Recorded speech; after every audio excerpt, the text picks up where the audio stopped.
Saudari-saudara, selamat pagi. Berjumpa lagi dengan saya Vidi PR dalam renungan harian hari Senin tanggal 21 Desember 2020 ini. Bacaan pertama dari Kidung Agung bab 2 ayat 8 sampai 14. Bacaan Injil dari Lukas bab 1 ayat 39 sampai 45. Kidung Agung ini sering dipandang sebagai sesuatu yang negatif oleh mereka yang ingin menyerang gereja Katolik karena niatnya, pikirannya, batinnya tidak positif, tidak baik. Maka mengatakan dengan ini adalah penuh nafsu, lalu kemudian hal yang jorok dan sebagainya.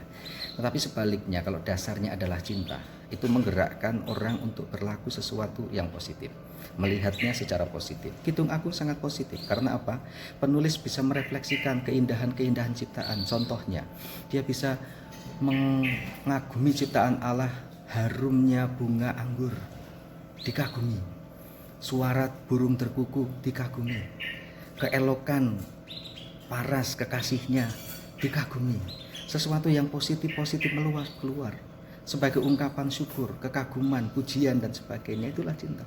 Tetapi kalau nafsu tidak. Nafsu adalah pusatnya diriku, kebutuhanku, keinginanku, ambisiku. Pihak di luar itu sejauh bisa memenuhi keinginanku, kebutuhanku, entah itu ragawi, badani, jasmaniah dan sebagainya. Lain dengan cinta. Kalau cinta bahkan sebaliknya, ia akan rela berkorban meskipun ia tidak merasakan kebutuhan mengisi batinnya. Itulah cinta. Dan ini yang dialami Maria ketika ia mengandung. Ia masih muda belia, resikonya sangat besar, hukuman rajam karena ia belum bersuami tapi sudah hamil. Hukumnya pada waktu itu rajam sampai mati. Tapi ia menanggung itu semua, menerima itu semua. Itulah cinta. Menanggung resiko meskipun dia sebenarnya tidak menerima kebutuhan yang ia rindukan, yang ia inginkan, kebutuhan batiniah, kebutuhan ragawi, tidak. Itulah cinta. Kita bisa merefleksikan apakah pengalaman-pengalaman saya ketika saya melakukan ini karena nafsu saya atau karena cinta. Bahkan cinta itu bisa terjadi meskipun kita tidak merasakan kepuasan, tidak merasakan kebutuhan yang bisa memenuhi diri saya. Seperti Maria Magdalena mengunjungi Elisabet saudaranya, dan cinta yang tulus itu ditangkap oleh perasaan Magdalena dengan Elisabet.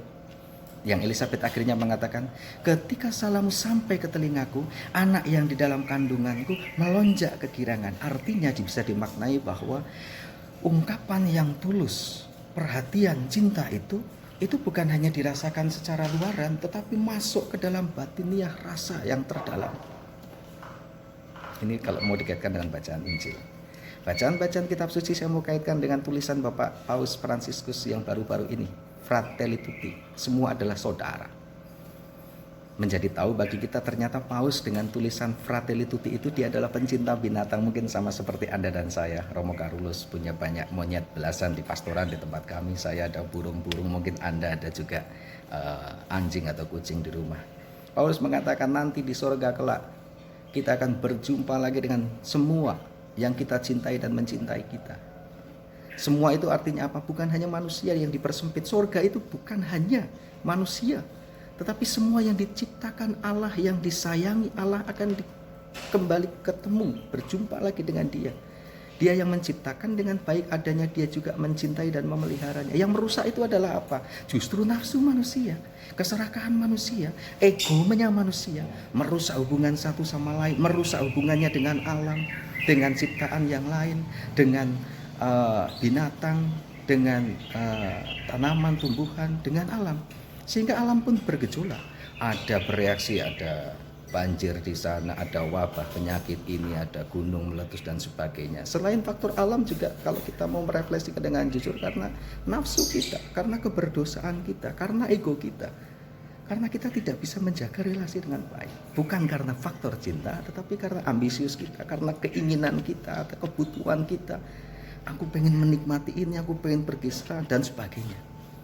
Bukan karena faktor cinta, tetapi karena ego dari dalam yang sering menggerakkan aku, dan bukan memelihara tapi menghancurkan, entah menghancurkan relasi atau menghancurkan yang lain.